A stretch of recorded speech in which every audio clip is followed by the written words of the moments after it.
Hello, everyone. Good afternoon, good evening, wherever you are. This is our last portion of our Sing Your Heart Summit. It is so sad. So we should have a moment of silence to just think about it in sadness. Okay, enough of that. We have had a wonderful 3 days, and I am grateful to each and every one of you who participated, our presenters, my co-hosts, and of course, the audience. Those of you who supported each and every presenter we had during these 3 days. We have given away prizes. We have had tears. We have had aha moments. And eventually we decided, you know what? The heck with it. Let's go with the flow. And we are growing a community who is allowed to cry. You are allowed to cry, people. You are allowed to show your emotions because this is a safe place. Almost like Toastmasters, but not quite. I would like to talk just a bit of few things before we get started and I introduce our first speaker to you. We have done writing prompts since day one. You were asked to take a word from an acronym and then you had to write down what it meant to you. Now, those of you who haven't attended or you couldn't make some of those sessions, there will be a replay and you will be able to catch those exercises again so that you could dig deep and find within yourself exactly what we wanted you to look at. And sometimes there will be an, oh crap, really moment. And other times you might find, oh yeah, I knew this. So all in all, please do that. Go through the writing exercises again. It might be the start of your new book, who knows? We are going to announce something, and I'm very excited about something we've been working on for a few months, and many of you have been involved, and hopefully many of you will be involved with the next adventure we're going to take everyone on. So we are going to have an announcement on that. There will be prizes given away still until the end of the evening. We are also inviting our speakers to join us and our audience, our presenters, everyone to join us afterwards for our after show, not only on LinkedIn, but also on Facebook. And if you don't join us live, where we can showcase you and you can join the discussion with us, at least we would love for you to share it with your peeps on your different pages and comment. Throw the hearts out. We like hearts. As you can tell, this is for Valentine's as well, and we do enjoy having everyone around. I am ready for our next speaker. How about the rest of you? Can I see hands? Who's ready? Yes, yes, yes. Yahoo! Yes. Jennifer is not only the president of my club in San Diego. Take note, I'm a Canadian. I belong to a club in San Diego. But also is going to be our next presenter. Jennifer Nasheed is a trainer, a mentor, a coach, and an entrepreneur.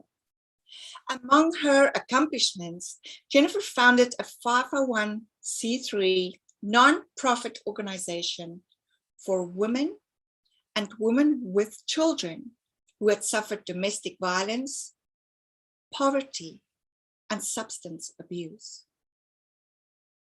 She was also the first woman to own and operate an international purebred dog registry.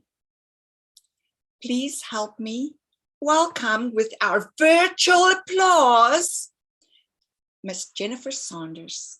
Thank you. 1 minute.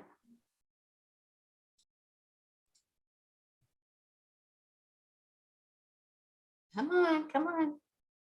It takes a minute for my mic to unmute today. I don't know why. Thank you so much for that wonderful introduction, Irma. I am so happy to be here with you all with this opportunity to present something that definitely helped me to sing my heart song.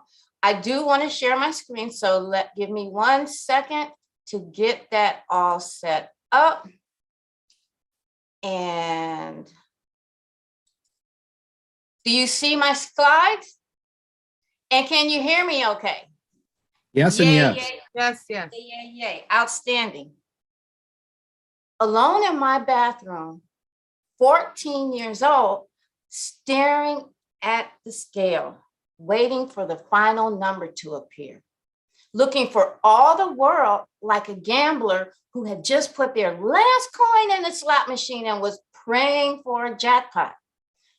But when the final number did appear, not only had I not lost weight, I'd actually gained a few pounds. And I couldn't understand how that had happened. The article said that if I put 2 tablespoons of cider vinegar in 16 ounces of water and I drank that twice a day, I would lose 20 pounds in 5 days. Surely a plan bound for success. I starved, I resisted cravings, and I measured carefully, and I still was not successful, and I felt like a failure. And this cycle repeated itself for many years until about 7 years ago, when I found myself clinically obese, wearing a size XXL, and with a 40% body fat BMI. And the reality was, all those years ago, I was a normal 14-year-old with normal body fat that would probably go away. But living in a dysfunctional home, I fell prey to the unrealistic expectations and pressures that many young men and women today fall for. I tried everything. And sometimes it felt like I needed to be a PhD in math to manage all the calculations. Okay, I can eat 1,200 calories a day. Then I'm going to subtract the 200 calories for the 10,000 steps I plan to walk. But I need a deficit of 3,500 calories to lose at least 1 pound. And do I get any credit for taking a shower? Math was my worst subject in school. I can't do math. I hate math. But I came to realize that calculations didn't get me to where I was at. What got me to that situation was misleading and incorrect information, habits in need of change, and thinking in need of some self-love. And if habits, thinking, and better information are what got me there, then information, habits, and thinking would get me out, and step by step it did. So what I want to share with you today is how I achieved my optimal weight loss, because I think what I learned will help you, no matter what weight loss plan you might be on right now, what exercise regime you are or are not following, and whether or not you actually need to lose weight or how much weight you need to lose. What I learned are the facts, and the facts led me to a better understanding of my body, and that led to a better understanding of what I needed to do to get where I wanted to go. And I also learned that there are no shortcuts, but what I did actually was so much easier than all the things that I had tried before that it actually felt weightless.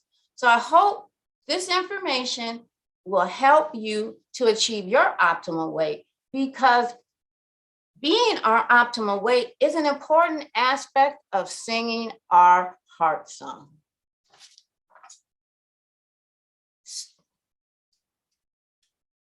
So the truth, it's not surprising that I found myself in this situation. There is a multi-billion-dollar industry that profits from keeping consumers like you and me confused, frightened, and desperate. We've been preyed upon, but we're strong and we're capable and we can prevail. The information I'm going to present to you is not something that I just made up off the top of my head. I carefully verified everything that I'm going to share with you, although it did work for me. And most of the information and the facts that I'm going to share, you can find yourself to see if it's actually true on sites such as the Mayo Clinic, Harvard Medical School Clinic, and the Cleveland Clinic, which all have a lot of health and weight loss information readily available. One of the very first things that I did was something that I had heard about, I'd read about, and I knew about, but I had never tried. And that was, I got rid of my scale. Not literally, but figuratively, for 3 reasons. Number one, our weight, the number that we see on the scale, fluctuates from day to day for reasons far beyond our control. Further, our success and value cannot be measured by a single number.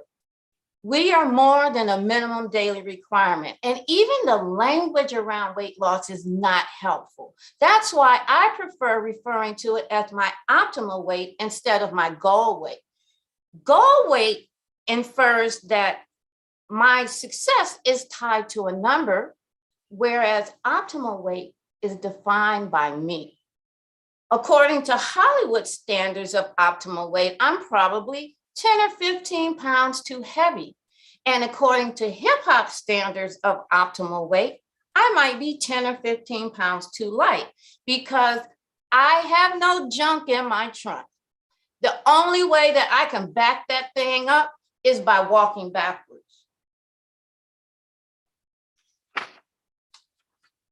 But honestly, I wouldn't care what the number on the scale said if when I looked in the mirror, this is what I saw. The holy grail of weight loss, that slim, trim, toned waistline that we all aspire to.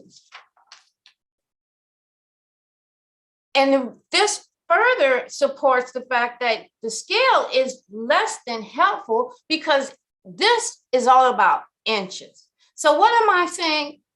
Ditch the scale and pick up the tape measure? Actually, no, because it turns out that we do some form of measurement every day when we get dressed. Our clothes are a measurement. They're a consistent size. When we go and buy them, we look for a size that is related to a measurement. And how my clothes fit was much more helpful than jumping on a scale every morning. And seeing my clothes fit better, like when I get up and put them on and I start to look like that before and after picture we see in the magazines, that gives me an all-day boost, an all-day atta girl, as opposed to that momentary quick pat on the back alone in my bathroom looking at that number on the scale. We can't carry the scale around showing everybody, hey, look, I'm doing good today. But everybody can see how our clothes fit and how much better we look. True, it takes longer to see progress that way, but patience is the key. And that's a fact that I also learned. There's no shortcuts. It doesn't happen overnight.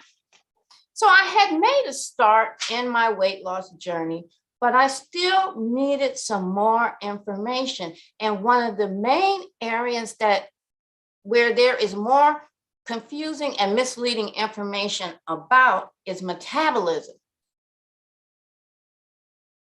So let's cut through the noise and get to some facts about metabolism. And this is what I have learned. We have all been in the checkout line and seen covers like this. Speed heal your metabolism. I didn't know my metabolism could get sick. What did it get? COVID? Or lose 100 pounds without dieting, from news from the Harvard Medical School about 4 inherited metabolic types based on body clock variation.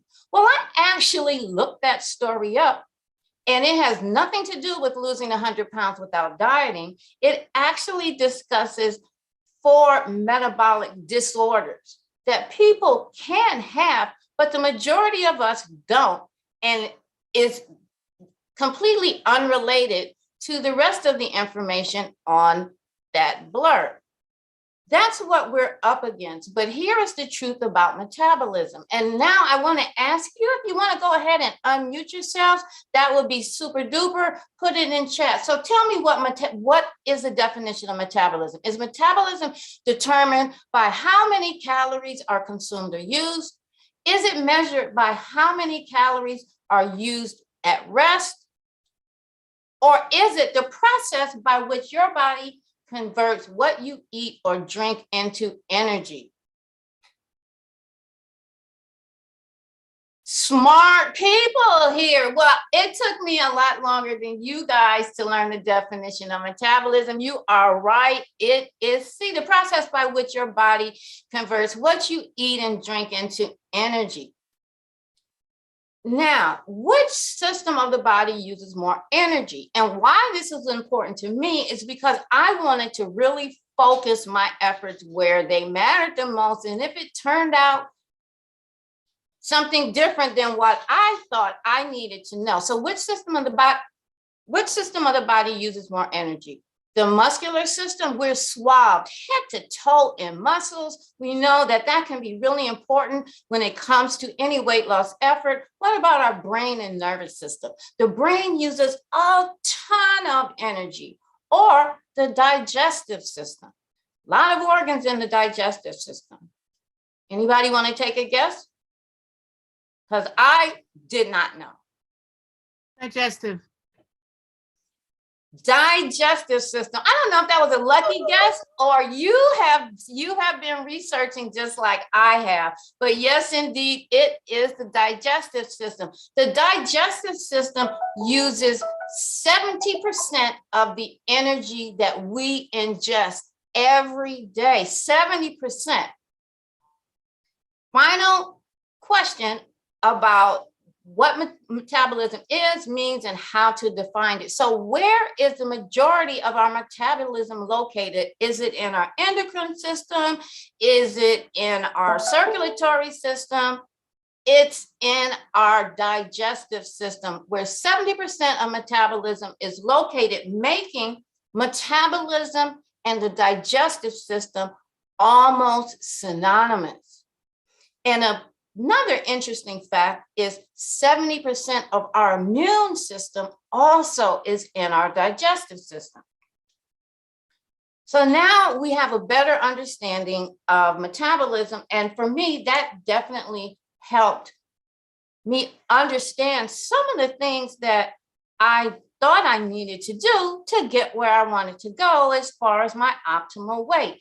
But what also helped me is to relate this to an analogy of seeing metabolism as the engine in a high performance automobile, a Ferrari in this case, and that metabolism powers everything that we do and everywhere that we will go, because it is the engine for our entire body.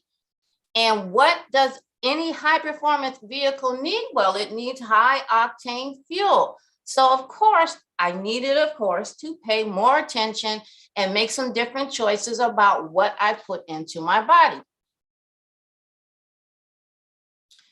Well, it's not all about food, because after that, one of the next things I learned was about gut health. Something else like what? Gut punch? I know gut punch. What's gut health? Well, the foundation of good gut health is probiotics. It's very trendy right now. Does everybody know what probiotics are, or have an idea, I see heads nodding, and that's good enough for me. So probiotics are healthy bacteria that live in our gut and are critical for healthy digestive function. We see them all the time. We see yogurt ads talking about lactobacilli, but I don't know about this one so much, but I hear lactobacilli a lot, but the other one is bifidobacteria. And we need those in our gut, and they can be found in food sources such as cultured buttermilk, sourdough bread, kimchi, and miso soup. Now, I don't know about most of you. I don't eat those things very often, but I do happen to like yogurt, which is an excellent source of probiotics. What do all these foods have in common? They are cultured or fermented in some way. That is the process by which probiotics are created and nourished. And another interesting fact about probiotics, they don't last very long. They only last 2 or 3 days, which means if we want to get them from a food source, we need to eat some of these foods, one of these every 2 or 3 days. That can be a little bit challenging, but fortunately, there's another way that we can get probiotics, and that is through supplements. There are a proliferation of probiotic supplements on the marketplace. After doing my own research, I learned that probiotics don't do well in stomach acid. Stomach acid kills them. So what I looked for was a probiotic that was enterically protected. It had an enteric coating, which means that the supplement can survive the passage through my stomach to get where it's needed, which is in my small intestine. I'm not getting paid to endorse any of these products you see on the screen, but the one that I do use is Probiotic Pearls for that exact reason.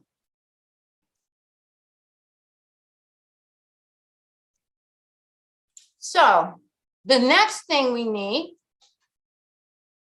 after probiotics is prebiotics. And prehistoric? Okay, I know that. Prebiotics. Anybody know the other name that we normally hear prebiotics spoken as? Ha!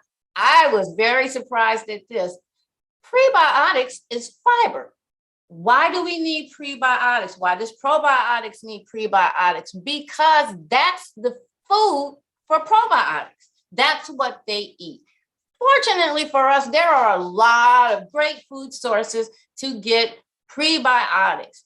Oats, great one. Love asparagus. And I was happy to see that onions and garlic, which are in a lot of dishes, are excellent sources of prebiotics, as well as yummy, yummy apples. What is the one thing that all of these foods have in common? They are chewy. They're hard to chew. So if you have a food and you're having to really get in there and masticate to get it going, it's liable to contain a lot of prebiotics. Okay, we've got 2 of the 3 foundations for a super, super healthy gut environment.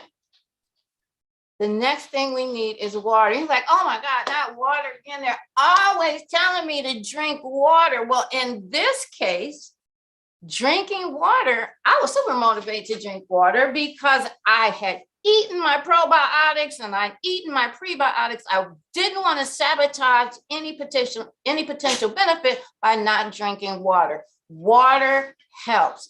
That's all I'm going to say about that. That's kind of more common sense, and generally, I don't think we need to labor that point. So now we have the 3 things that we need to create an optimal gut health environment. We have the foundation for achieving our weight loss goals and desires. It's not all about probiotics, prebiotics, and water. That Ferrari needs fuel, and that's food. Well, here's some food hacks that I used, especially in the very beginning, that were super helpful, because Needless to say, my food choices were far from the best. So what I wanted were things that were extremely low in calories, but that I liked well enough to eat often. And I found some things, and they are referred to as free foods. Not all of these things I can eat often raw, for sure. And I want to just take a moment to explain what is meant by free foods. So free foods, also known as negative calorie foods, are foods that contain so few calories that the process of digestion uses the calories that are contained in the food. Now, the scientific community is divided about whether that actually is true, whether the digestive process truly will result in a net zero from the calories in the food. However, they're in complete agreement about these things being healthy for us in general. Most of us will know celery has very few calories and used to be the go-to food for people that were on a diet. We don't diet. We want to eat healthy. We want to get healthier habits. Hush. Of course, my dog's going to start. I have a list that I will put in the chat of 33 free foods that provide this kind of cornucopia of opportunities and options for us to try to help supplement our diet with some healthy choices that aren't chock full of calories. Even though we're not counting calories, we're going to eat healthy and we're going to stay off the scale. The next thing I needed, because we can't just have a diet of free foods because they don't have enough nutritional content. I heard about something called superfoods. Whoa, that sounds like something I could buy into. Superfoods get that name because they are extremely high in nutritional value in comparison to the calories they have. Lots and lots of great choices of superfoods. Kale, that's one for sure. Here's our old friend yogurt again, also a superfood, as well as berries, legumes, or otherwise known as beans, which I happen to love. Yum, yum, yum. I love beans. Fortunately, beans and rice, complete complex carbohydrate, super, super healthy. I am not a dietitian. I am not an MD. I've got an MBA behind my name, not an MD, but I'm telling you what I found that worked for me was super helpful. And I hope somebody here finds some value from what I'm sharing. Also, nuts. Sometimes when we're on a diet, we don't want to eat nuts because they're high in fat. I was trying to eat more healthy stuff. I wasn't counting fat calories, all of that. I just wanted a better diet. And of course, whole grains and cruciferous vegetables. This is, of course, from Harvard. However, I'm on my journey. Woohoo, I'm eating healthy food. Oh my gosh, I'm going to lose weight. I'm going to have that tight waistline. Yeah, here it comes. But what I didn't know that while I was in the process of making all those healthy changes, I was doing some things that were going in the opposite direction, sabotaging my waistline. And some of you are going to be really upset with me when I share some of the things. But first off, one of the sneakiest waistline saboteurs is inflammation. And it can be sneaky because we may not realize what is actually going on. And some of the foods that I'm going to discuss, or some of the items that I'm going to discuss in 1 minute, definitely are waistline saboteurs because they promote inflammation. But just common sense, inflammation is an immune response that our body has. And what is a number one indicator? A number one indicator of something being inflamed, it's swollen. How do things get swollen? Our body retains fluids and weight, and we puff up. And that's one reason why getting on the scale is not helpful. Okay, some of the things that we can eat or drink that produce an immune response in our bodies that trigger inflammation are, I know, I feel your pain. I loved Equal. I was an Equal. I could have been an Equal person on TV doing commercials because it was the one that tasted the closest to sugar. And I'm like, oh, I get the sweetness without the calories. Equal and artificial sweeteners, there are several of them. Our body doesn't know what to do with them. They are artificial. So the body says, oh my gosh, here comes this thing in my body. I don't know what to do with it. So I have to fight it. And so I'm going to get my immune system going, which is in my gut. And we're going to deal with this invader. Same thing for alcohol. Alcohol is toxic. It's toxic. So although our brain loves it, our gut, not so much. You know, we make trade-offs. I'm not saying don't drink. I'm just saying that what was helpful to me was to be aware of what other price I was going to pay. Diet soda for the same reason as artificial sweeteners. It's diet soda because the sugar is replaced with artificial sweeteners. And I really don't like to say good foods, bad food. But if there was one that fit the definition of bad food, it would be high fructose corn syrup. And I think that horse has been beat to death. But suffice it to say, it is a waistline saboteur. It's hard for our bodies to process triggers that immune response. And that means puffiness and water retention in the exact place we don't want it to be. There are a couple of other things that I had to deal with as waistline saboteurs, but these are things that we have to really get medical guidance on and do what's right for us. I weighed the benefits. At the time I embarked on this, I was actually taking antidepressants. Antidepressants, some cause weight retention, some don't. The one that I was on did. So I continued taking the antidepressants. What I did instead was I adjusted my expectations, knowing that I might not be able to achieve my optimal weight and my optimal physical weight and have optimal mental health. I opted for the optimal mental health and learned to be okay with being a larger size. The same thing with other medications and hormones. Again, back to the scale. Our weight fluctuates from things we have no control over. We can't tell the hormones, okay, hormones, that's enough, shut off, I'm done. I'm trying to lose weight here, go away. Doesn't work like that. So I just offer this information as a caveat to go along with everything else that I just shared with you. If this is the situation, all hope is not lost. I still lost weight, just not at the rate that I thought I would. And I had to be okay with that. So now we get to the gorilla in the room.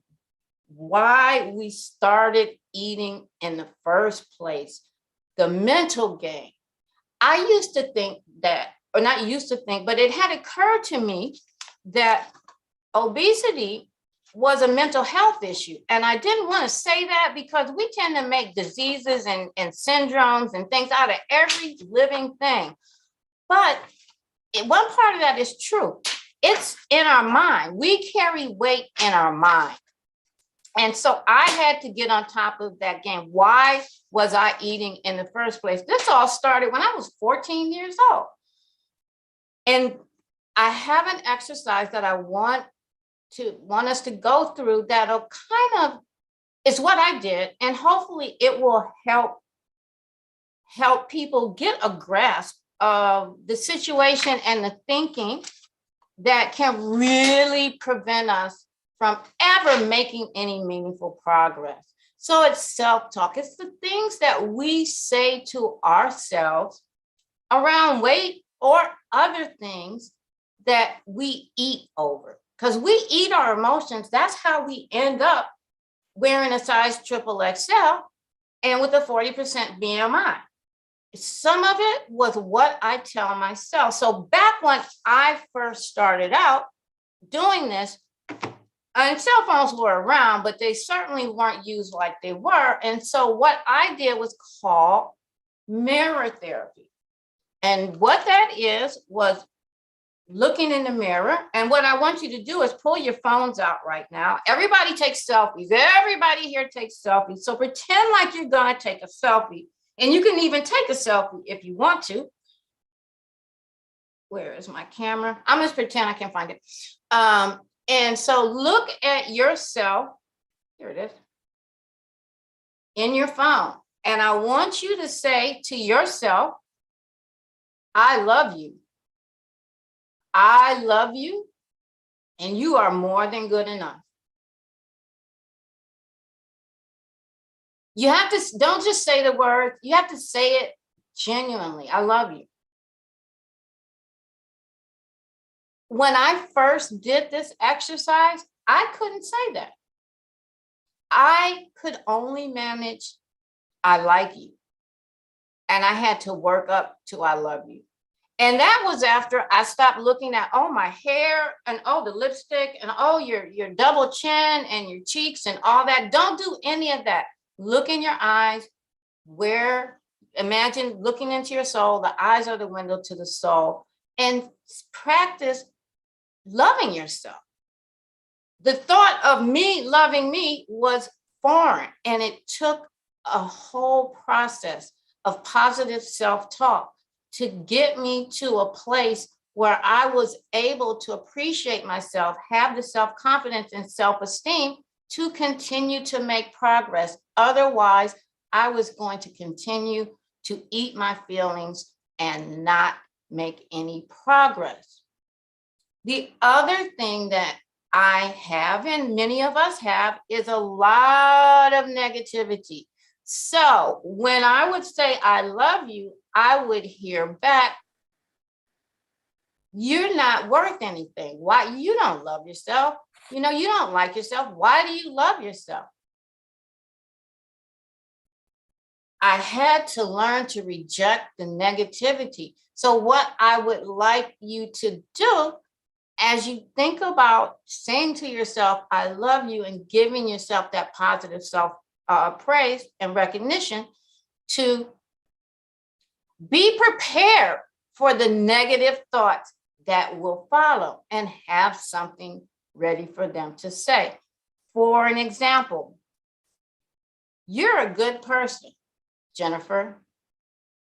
You make mistakes all the time. You are a screw up. I don't know why you think you're a good person. Look, you're messing up this stupid talk right now. People make mistakes. Everybody makes mistakes. I'm not a bad person. I'm normal. I'm okay. It's okay to make mistakes. I had to work at this. If some of you, this comes natural, yay. But I think for a lot of us, it doesn't. I had to be patient. It took time. And the last thing that I worked on acquiring was giving myself permission. I was able to give myself permission to fail, but I wasn't able to give myself permission to succeed quite as quickly, because failure is comfortable. I know how to fail. I know what that feels like, and I know how to make it all better. I'll go get a pint of ice cream and I'll be good, you know, so at least for a minute. So I learned to give myself permission. I learned to give myself permission to reject negative people in my life who wanted me to be fat, who used my weight against me and manipulated, and just negativity in general. This probably is more important than all of the food changes we can make, is getting okay with ourselves and being okay, because it was baby steps for me. So it was little bitty things, and negative self-talk could derail that really quickly. So some of the habits that I acquired was being okay and practicing that self-talk. And also I started paying really close attention to everything that I was doing. I started noticing when my clothes fit smaller. I started noticing and celebrating when I ate more fruit or more vegetables. Even if I had a hamburger later the day, I celebrate the fact that at least I made a healthy choice.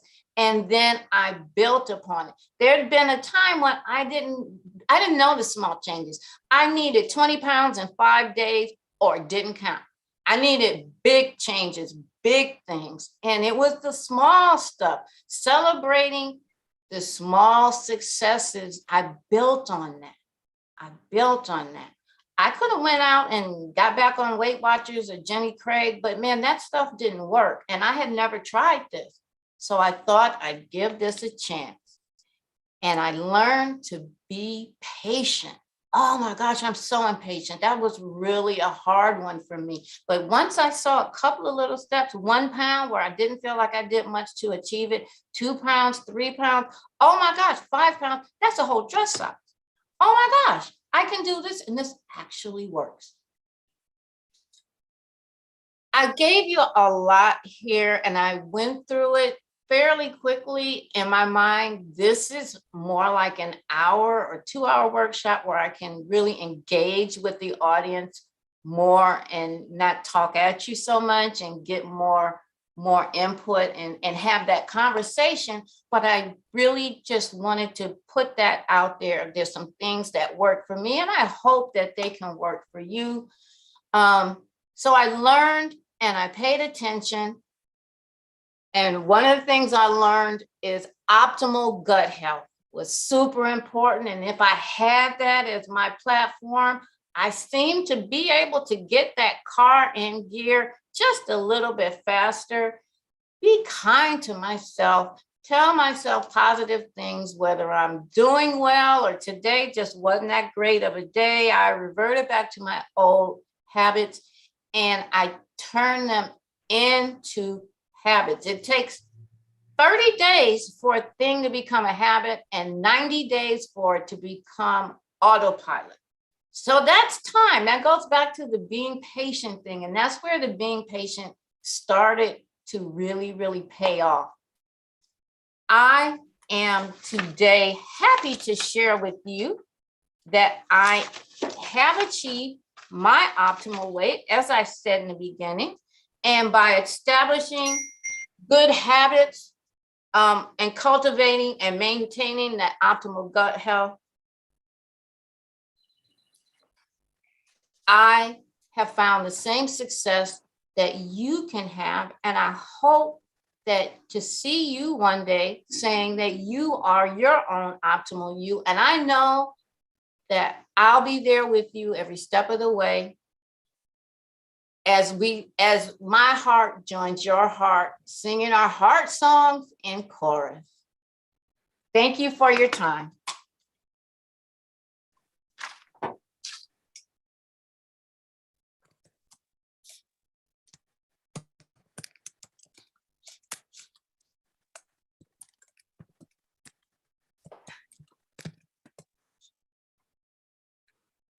Are you open to anyone asking you some questions, Jennifer? And thank you so much for all the information.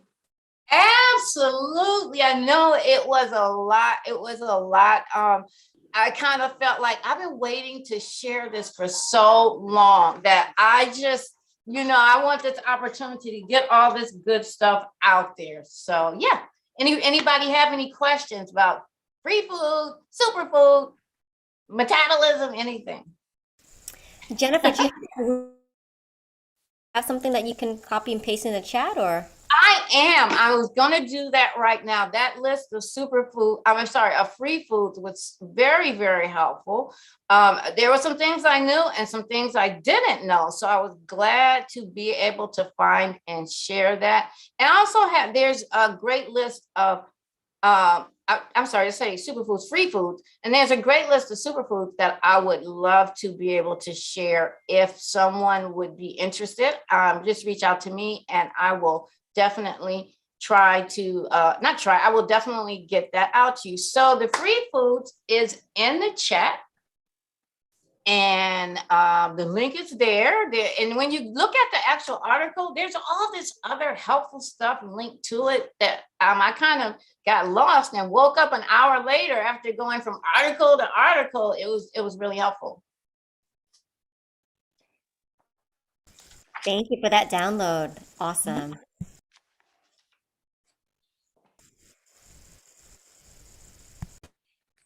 I think Martin, you have your hand up? Oh, Yes, Martin. Jennifer, it was a great speech. And my question is, why is honey food you shouldn't eat? That picture kind of did look like honey, but that actually was a representation of high fructose corn syrup. So honey actually is super helpful, which I indulged in. I loved it. It's good for a variety of reasons. It's an antibacterial. It's just, there's a couple of caveats, definitely not with younger children. But yeah, no, that was high fructose corn syrup, which is like the poster child for bad foods. But in my personal experience, it was bad for me. That's what I can say. And every time I would eat something. Oh, the other thing I wanted to mention about high fructose corn syrup is it's very insidious. It is in everything. It is in everything. And knowing that high fructose corn syrup was an issue for me made me read labels a lot more closely. And I was stunned to find out how many things that I was eating and thought were healthy had high fructose corn syrup, including a lot of yogurt brands. So the takeaway definitely is it pays to read labels for sure.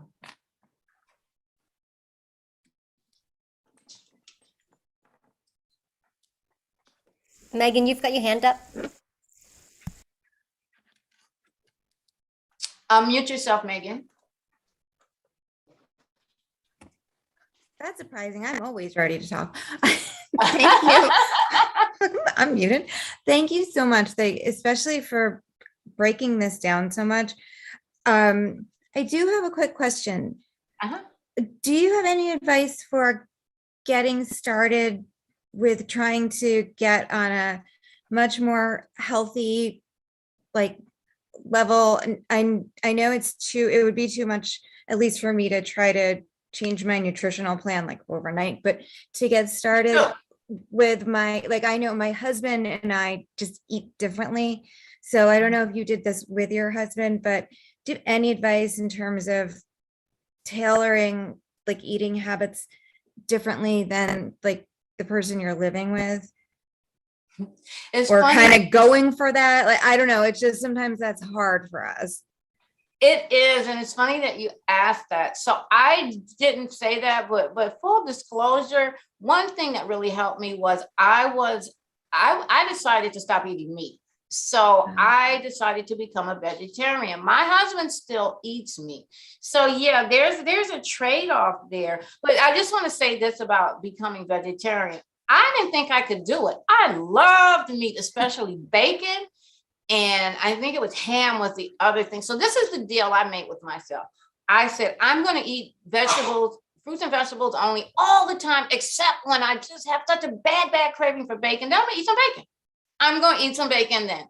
And then I'll go back to eating what, and you know what I learned is the bacon didn't taste good anymore because we teach our bodies what to crave. What we eat all the time is what we crave all the time. So when I started eating different things, I crave different things. So it got to be a lot easier. And that just is really why the little baby steps make all the difference. I just tried to not eat meat for a while. Didn't directly answer your question, but what my husband and I do when we go out, he's always considerate to try to find a restaurant that has some good vegetarian options. He knows the kind of things I like to eat. Sometimes that restaurant he wants to go to doesn't really have anything. I suck it up. I have a salad or whatever, dessert, and we just kind of make it work like that. And if I'm cooking, I cook 2 batches, one without meat and one with meat, so yeah, it's a compromise. Thank you for the suggestions. I really appreciate it. I'll mute myself now. I I see a red screen. I usually never see the timer, but That's Irma again. I'm so happy that I didn't go over time today. Surprise, surprise. But yeah, a lot of people know me. If you don't know me, you have any questions or anything, anyway, I can be of assistance, please just reach out to me. I will put my contact information in here. I don't know when we're doing the wheel thing, but and I definitely want to give something away. And I was going to do an Amazon gift card, but I know that Megan has a book that I'm really supportive of. So I think I'll go ahead and